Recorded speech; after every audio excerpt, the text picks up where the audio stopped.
Groups that strongly criticised the response. Clear shot.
After a 6-month public inquiry into the Gatwick expansion plans, the government seems set to say yes to a new passenger terminal, no to a new maintenance and cargo complex.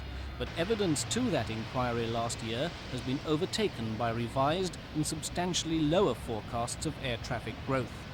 Well, the whole basis of the British Airports Authority's case at the public inquiry was that there would be a gap between the development of the third London airport and therefore development of Gatwick was necessary to fill that gap.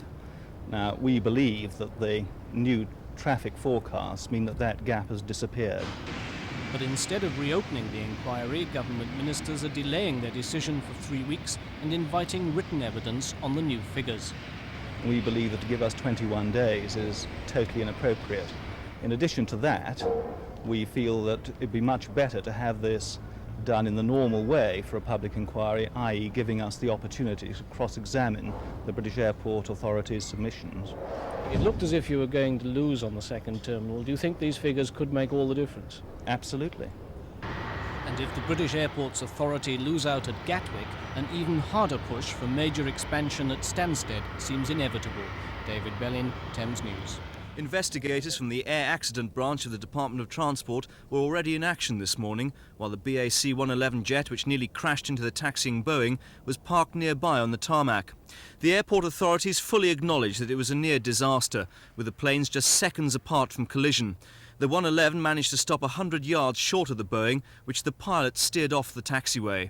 The air traffic controller was very alert in noticing that the 111 on its approach appeared to be aligned up with the taxiway rather than the runway, and he immediately and very promptly instructed the pilot of the British Airways Boeing 737, which was already on the taxiway, but right at the other end of it, I should say, to turn off the taxiway onto the grass. Gatwick's main runway is closed every night until October for resurfacing.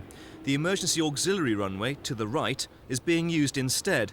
It means pilots have to use their own skill and judgment rather than an instrument landing system used on the main runway. But the pilot of the British Island 111 was experienced and visibility was good. The crews had been with us some considerable time. The captain of the aircraft had been flying for 30 years. He was ex-Royal Air Force instructor, in fact. And the co-pilot was similarly, he'd been flying 20 years. The pilot and the rest of the crew have now been suspended pending the official investigation and British Island's own inquiry. Both the CAA and the airlines appear to be puzzled over how such an experienced aircrew could make such a mistake. It's thought the most likely explanation is that in the darkness, the pilot mistook the emergency runway for the main runway, which was out of action, and instead landed on the taxiway to the left. Investigations will centre on how the emergency runway is operated. 6 months ago, an anonymous report by a British Airways pilot claimed that the amount of traffic using Gatwick, now the second busiest international airport in the world, was too much, and it was only a matter of time before there was a major disaster. But the Civil Aviation Authority maintained that the single runway operation is safe. Mark Longhurst for Thames News.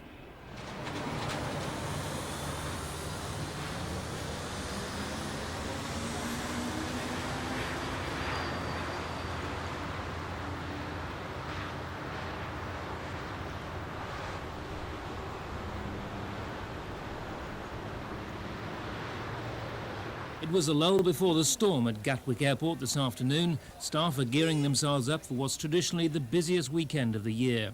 More than 180,000 passengers will pass through the airport on Saturday and Sunday. And although the problem of delays has improved, some people will inevitably have hours of waiting to do. Today, at least 13 flights were delayed by up to 2 hours. But unlucky passengers on yesterday's Virgin Atlantic flight to Miami didn't get away until this afternoon, 25 hours late. Terminal manager Errol Smith says delays over the weekend shouldn't be as bad as that.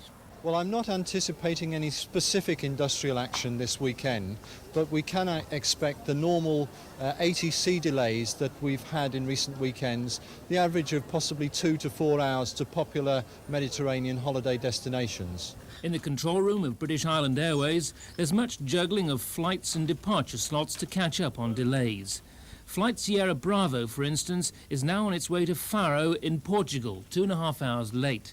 They hope to catch up on that by tomorrow night, but with the plane zigzagging between England, Greece, Italy and Tunisia before then, the slightest hold-up will hit flights on Saturday. BIA Director Captain Roy Heath says delays will be here for some time yet. To run a very efficient air traffic service, you do need very, very efficient international air traffic control help.